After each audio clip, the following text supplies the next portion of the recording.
Good morning talk 2020 में आप सबका स्वागत है। मैं हूं आशीष वर्मा और रोज की तरह मेरे साथ जुड़े हुए नीरज बाजपेयी। नीरज जी हाय, गुड मॉर्निंग। ऐसे कुछ जोक क्रैक कर दिए उन्होंने शो शुरू होने से पहले ही। चलिए ग्लोबल पिच पर नजर डालिए।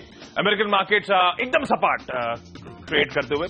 कल भी हमने हाईलाइट करा था सपाट कामकाज हुआ था, लेकिन कल हाईलाइट था कि लो लेवल से एक स्मार्ट रिकवरी थी। कल ऊपरी स्तरों से हल्का सा दबाव देखने को मिला, तो वो एक दिक्कत की बात है। दबाव क्यों देखने को मिला? क्योंकि कच्चा तेल स्लाइड हो रहा है, $42 पर नाइमेक्स पहुंच गया है। 6.5 साल के लोज पर एनर्जी स्टॉक्स पे ऑब्वियसली वहां पे प्रेशर देखने को मिला। उसके चलते कच्चे तेल के साथ साथ ध्यान रखिए जो आर्थिक आंकड़े आ रहे हैं, अब लोगों को जैसे जैसे आर्थिक आंकड़े आते हैं अच्छे बुरे, तो लोगों को फेड रेट शायद फेड जल्द दरें बढ़ा सकता है, उसका डर लगता है, तो नर्वसनेस शायद क्रीपन हो रही थी। और वैसे भी एक ट्रेडिंग रेंज में अमेरिकन मार्केट्स हैं और ऊपरी स्तरों पर दबाव देखने को मिला है। यूरोपियन मार्केट्स में लेकिन अच्छा मोमेंटम था। इनफैक्ट फ्रांस के मार्केट्स तो 1.25% के आसपास का उछाल लगा रहे थे। ज्यादातर पेरिफेरल मार्केट्स यूरोप में हरे निशान के साथ ही कामकाज हो रहा था। एक तो सबसे इंटरेस्टिंग है, चाइना के सेंट्रल बैंक ने कहा है कि युआन को कंटिन्यूसली डी वैल्यू नहीं करेंगे। इनफैक्ट आज जो रेट्स उन्होंने फिक्स भी करे, मैं देख रहा था, तो उसी बात पे हैं, तो कंटिन्यूसली डिवैल्यू नहीं होगा। तो इंकरेजिंग स्टेटमेंट्स वहां से आए थे, तो इसीलिए शायद यूरोपियन मार्केट्स में मजबूती आई है। और साथ साथ ध्यान रखें, ग्रीस का थर्ड बेल आउट का कीनली वेट कर रहा है मार्केट, उसको हरी झंडी मिलनी है, तो उसके बीच में हमने देखा था यूरोपियन मार्केट में मजबूती के साथ कामकाज था।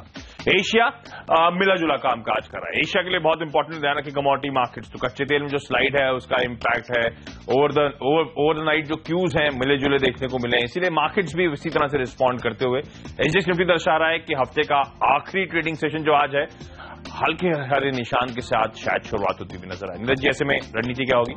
रणनीति में खास बदलाव नहीं है, एक मिक्स टीम है, बिकवाली वाले भी है, स्टॉक स्पेसिफिक है, रिजल्ट्स तमाम जा रहे हैं। जो तो जैसा रिजल्ट्स है, जिस तरह का रिएक्शन है, तो सेक्टर्स को लगता है वैसे ही फोकस करना चाहिए। एकदम स्टॉक स्पेसिफिक अप्रोच।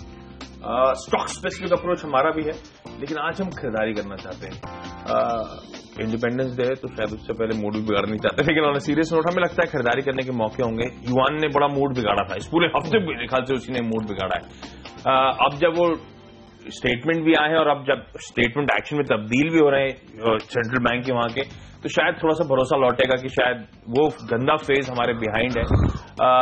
वो एक इंटरेस्टिंग एंगल हो सकता है। और वैसे भी इस मार्केट में अभी भी हमें लगता है सिलेक्टिवली खरीदारी करने के ही मौके ढूंढने चाहिए। हालांकि तमाम डिसअपॉइंटमेंट्स देखने को मिले मैक्रो माइक्रो फ्रंट पे इंडियन इकोनॉमी के लिहाज से, लेकिन अभी भी हर एक्सपर्ट्स मानते हैं स्टॉक स्पेसिफिक एक्शन पे फोकस। और आज शायद एक बाउंस के लिए, शायद एक खरीदारी के लिए हम प्ले ज्यादा करना चाहेंगे, लेकिन आप अपने स्टॉप लॉसेज रखें। ट्रेंड बदलता है तो ऑब्वियसली अपनी पोजीशन छोड़ दें जो हम खरीदारी करने की बात कर रहे हैं। नीरज जी, शुरुआत कहां से?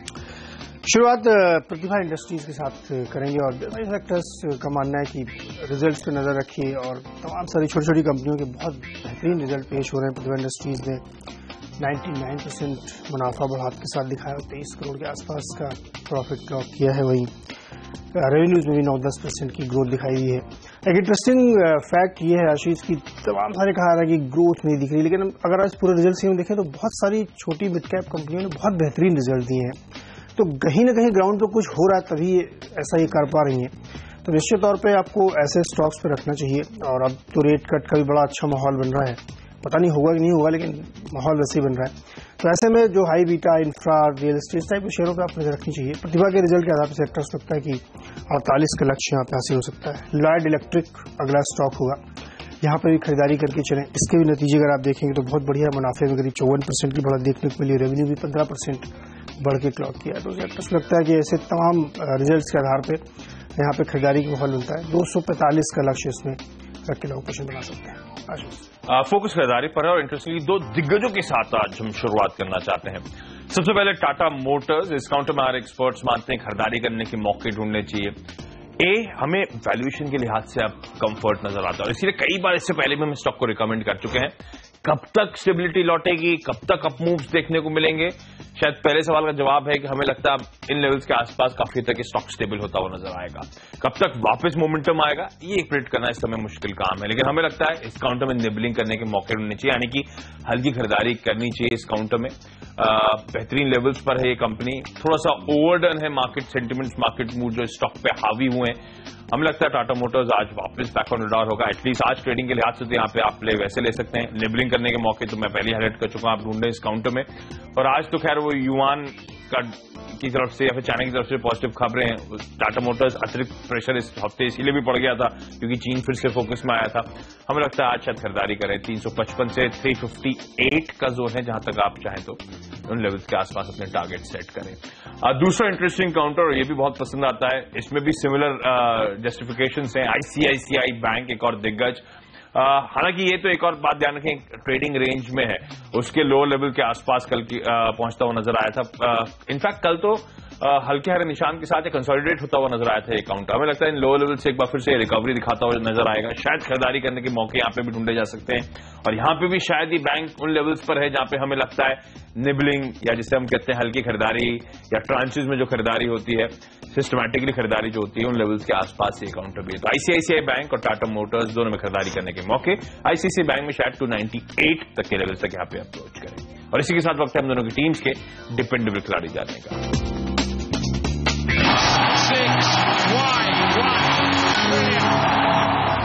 जिंदल स्टील एंड पावर, और यहाँ पे बिकवाली की सलाह सिलेक्टर्स दे रहे हैं, और उनका मानना है कि इस स्टॉक में लगातार कंसिस्टेंटली गिरावट देखने को मिली है। नतीजे बेहद खराब थे, हर फ्रंट पे खराब थे, और रिस्पाइट की कोई उम्मीद नहीं है। आपको याद होगा जब ये 100 रुपए के आसपास ट्रेड कर रहा था तो मुझे लगता था कि वहां शायद सस्टेन करे, लेकिन फिर जब उसने 100 का लेवल तोड़ा तो मैंने आपसे कहा था कि हो सकता है ये 2 डिजिट पे आता हुआ आपको दिखे। तो हालांकि वो बहुत लंबी करेक्शन की बात मैं कर रहा था, लेकिन उसको देखते हुए अब जिस तरीके से 68 रुपए तक ये आ चुका है, सेक्टर्स का ये व्यू बिल्कुल फर्म है कि चार्ट पे ये दिख रहा है कि इसका नेक्स्ट टारगेट 44 रुपए के आसपास जाके बनता है, जो काफी नीचे है यहाँ से। तो ऐसे में आपको शॉर्ट की स्ट्रेटजी बनानी चाहिए, लेकिन सेक्टर्स को ऐसा भी लगता है कि जो लोग कैरी नहीं कर सकते या इंट्राडे करना चाहते हैं तो उनको छोटे टारगेट्स पे निकल जाना चाहिए। लेकिन अल्टीमेटली ये 44 रुपीज के आसपास आता हुआ दिखेगा। इसका हश्र बिल्कुल जेपी एसोसिएट्स जैसा होता हुआ मुझे दिख रहा है, जो पता नहीं कहां से गिरते गिरते वो 10 रुपए के नीचे भी ट्रेड कर चुका है। तो सेक्टर्स लगता है जिंदल स्टील पावर में डेफिनेटली एक शॉर्ट बनता है। 44 के आसपास का टारगेट मेरा अल्टीमेट है, लेकिन आप 5-7 रुपए आज नीचे लेके भी पोजीशन काट सकते हैं। एमएससीआई भी इत्तेफाक रखता है, डिलीशन कर दिया इस काउंटर को, एमएससीआई इंडिया इंडेक्स के बाहर गया है, तो उसका भी सेंटिमेंट्स वे करेंगे। डिपेंडेबल के तौर पे एक फार्मास्यूटिकल स्पेस की कंपनी, एक ऐसी कंपनी जो ऑफ लेट करेक्ट हो चुकी है, अपने हाई से अच्छा खासा करेक्शन दिखा चुकी है, वो है क्लैरिस लाइफ साइंसेज। और इस कंपनी ने अपने ध्यान रखें, इस करेक्शन के बाद एक तो हमारे एक्सपर्ट्स मानते हैं लेवल्स के आसपास अट्रैक्टिव हो चुका है, तो खरीदारी करने के मौके होंगे।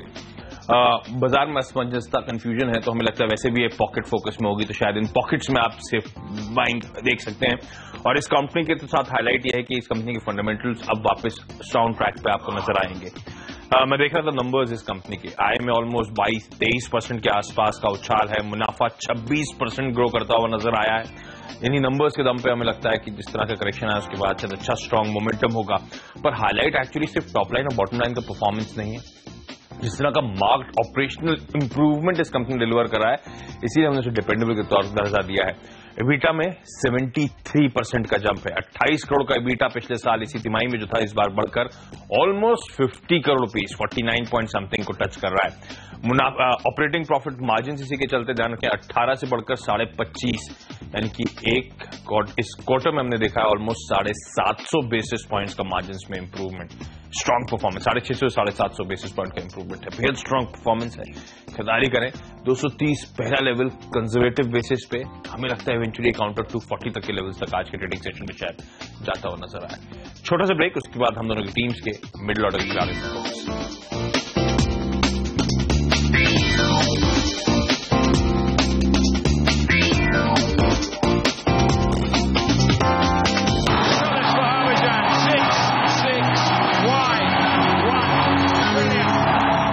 कावेरी सीड सेलेक्टर्स ने शॉर्ट के इसको चुना है।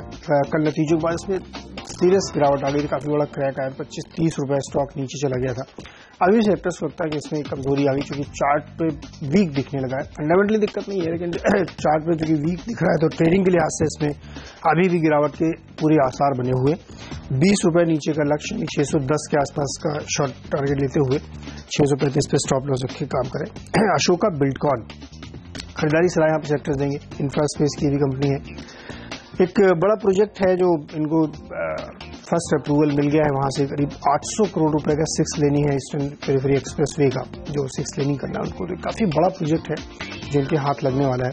वैसे भी बहुत तेज मूव देता है ये स्टॉक, तो ऐसी खबरों पे अच्छा खासा रिएक्शन देखने को मिल सकता है। 190 के लक्ष्य लेते हुए अशोका बिल्डकॉन में खरीदारी करके चले। वाडीलाइट इंडस्ट्रीज ये भी एक मिड कैप कंपनी, रिजल्ट बेहद शानदार थे, मुनाफा 57% बढ़ा है और रेवेन्यू में भी करीब 10% की ग्रोथ देखने के लिए। यहाँ पे भी एक छोटा टारगेट 700 रुपए के आसपास के लेते हुए खरीदारी करके चल सकते हैं। आशीष, कुछ स्टॉक स्पेसिफिक एक्शन पे फोकस है, खरीदारी पर ही फोकस है हमारा। सबसे पहले DCM, बहुत स्ट्रांग नंबर्स हैं, तो उस नंबर्स के बैक पे हमें लगता है अच्छा खासा आउट परफॉर्मेंस शायद काउंटर डिलीवर करेगा, रिडार पे रखें। आय 10-10.5% का आसपास का उछाल था। ये कंपनी लॉस मेकिंग थी पिछले साल इसी क्वार्टर यानी कि Q1 FY15 में ऑलमोस्ट 4.25-5 करोड़ रुपए के आसपास के लॉसेस क्लॉक करे थे। अब जब कल बाजार बंद होने के बाद इस कंपनी ने अपने नंबर्स घोषित करे तो लॉसेस वाइप आउट ही नहीं, इनफैक्ट ऑलमोस्ट 4 करोड़ रुपए के आसपास का इस कंपनी ने मुनाफा क्लॉक कर डाला है। तो उन नंबर्स के बैक पे से मैंने शुरुआत में हाईलाइट करा, स्ट्रांग आउट परफॉर्मेंस होगा। एक इंटरेस्टिंग कंपनी जो कल भी हमारे रडार पे आई थी, कल भी अच्छा मोमेंटम था और हमें लगता है आज भी मोमेंटम सस्टेन होगा, इसलिए आज फिर रिपीट कर रहे हैं उस काउंटर को। वो है ओरिएंटल कार्बन केमिकल्स।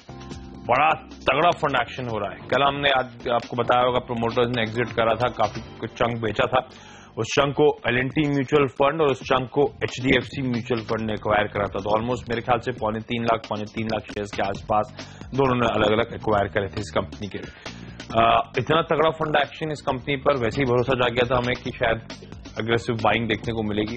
कल फिर से कहा जा रहा है HDFC म्यूचुअल फंड ने एडिशनल इस कंपनी के और 3.25 लाख शेयर्स मार्केट से एक्वायर करें और शायद इसीलिए कल दिन के दौरान एकदम से अच्छी खरीदारी भी लौटी थी इस काउंटर में। हमें लगता है इस काउंटर को आज भी रडार पर रखें, आज शायद 600 के बियॉन्ड आपको ये कामकाज करता हुआ नजर आए। Reliance communication ADAG group company और कल बहुत तगड़ी पिटाई हुई थी, तो एक स्ट्रिक्ट स्टॉप लॉस के साथ पोजीशन को अप्रोच करा जा सकता है। कल अगर मैं सही हूं तो ऑलमोस्ट 8-9% के आसपास का दबाव था रिलायंस कम्युनिकेशन के काउंटर में। हमें लगता है कुछ हद तक वो ट्रेंड रिवर्सल देखने को मिल सकता है। आज 63 तक के लेवल्स तक यहां पे बेट किया जा सकता है। हाई बीटाज में हमें लगता है आज मोमेंटम प्ले देखने को मिल सकता है। रिलायंस जियो के साथ कहा जा रहा है कोई करार है, कोई बातचीत चल रही है, ऐसी न्यूज रिपोर्ट सजेस्ट कर रही है। अगर वाकई ऐसा कुछ होता है तो शायद कल के तगड़े पिटाई के बाद आज कुछ हद तक लो लेवल से एक रिकवरी होगी, इसलिए पार्शियल रिकवरी पे बेट कर रहे हैं हम कल की स्लाइड के बाद। 63 तक के लेवल्स तक यहां पे अप्रोच करें और इसी के साथ वक्त है हम दोनों की टीम्स के फ्री हिट खिलाड़ी जानने का। फिनिक्स मिल और इस पे खरीदारी सलाह सेलेक्टर्स दे रहे हैं। इसके भी रिजल्ट अगर आप देखेंगे तो मुनाफे में 22% की शानदार ग्रोथ देखने को मिली और रेवेन्यूज में 14-15% की तेजी देखने को मिली है। एक ट्रेंड अलग सा देखने को मिल रहा है मिड कैप कंपनी में, खासतौर पे चाहे वो रियल एस्टेट की हो, इंफ्रा की हो, उनमें बड़ा अच्छी ग्रोथ देखने को मिल रही है, जो इंडिकेट करती है कि ग्राउंड पे कहीं ना कहीं चीजें बदलती हुई दिख रही हैं। आपने देखा होगा कि मुंबई बेस्ड रियल एस्टेट, आपको इससे पहले मैंने DB रियल्टी का, उसमें भी बहुत बढ़िया रिजल्ट पेश किए थे। सेक्टर्स लगता है कि ऐसे स्टॉक्स पे नजर रखिए, यहाँ पे अच्छे रिटर्न की गुंजाइश बन सकती है। 370-75 के लक्ष्य के साथ इसमें खरीदारी की जा सकती है। 352 पे स्टॉप लॉस रखें। आशीष, कुछ सिलेक्टिव पॉकेट्स थी जिसको लेकर हमारे एक्सपर्ट्स बड़े बुलिश थे FY16 में। उनमें से एक आपको याद होगा, हम लगातार इंफ्रा कंपनीज को अपने रडार पर रखते हैं क्योंकि हमारा मानना है बेहद स्ट्रांग मोमेंटम तमाम कंपनीज दिखा सकती हैं। इन कंपनीज का मैक्रो एनवायरमेंट में एक मार्क्ड इंप्रूवमेंट देखने को मिल रहा है। आज जो कंपनी सिंगल आउट करी हमने फ्री हिट के तौर पे वो वापस है गैमन इंफ्रास्ट्रक्चर, या जिसे हम गैमन इंफ्रा के नाम से जानते हैं। हमने इससे पहले हाईलाइट किया था किस तरह से मोदी सरकार की तरफ से जो कामकाज हो रहा है, किस तरह से इस इंडस्ट्री को बेनिफिट होता हुआ नजर आएगा।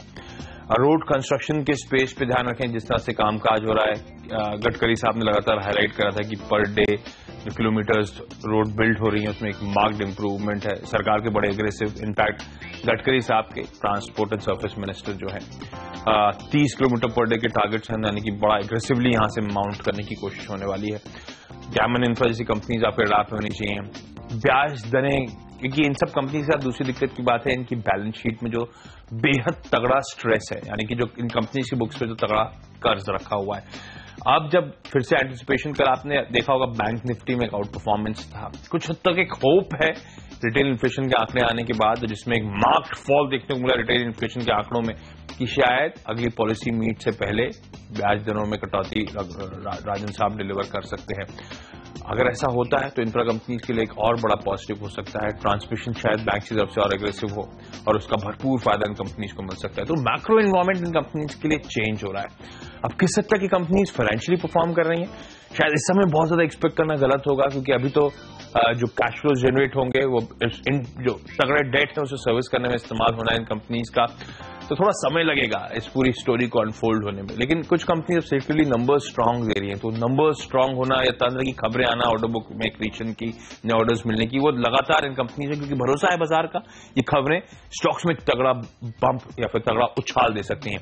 ग्रामीण इंफ्रा के केस में ध्यान रखें, कल इस कंपनी ने अपने तिमाही रिजल्ट्स भी घोषित करें, तो आज के लिए तो बड़ा तगड़ा ट्रिगर वो नंबर्स हो सकते हैं, क्योंकि नंबर्स वाकई बेहद स्ट्रांग है इस कंपनी के। आय में 150 करोड़ रुपए पिछले साल इसी तिमाही में बढ़कर 212 करोड़ रुपए, यानी कि ऑलमोस्ट 40-41% के आसपास का आय में जंप है।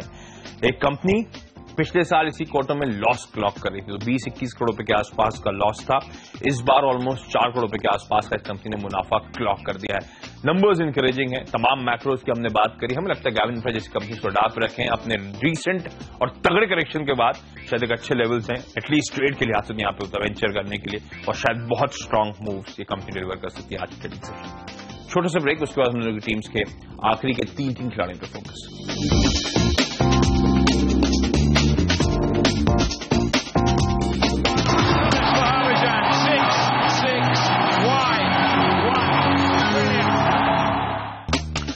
ब्रेक के बाद आपका स्वागत है। आज फोकस पूरी तरह से खरीदारी पर है। हमने शुरुआत में हाईलाइट करा था, तो आप आखिरी के 3 प्लेयर्स भी वही खरीदारी करने की रणनीति होगी यहाँ पर।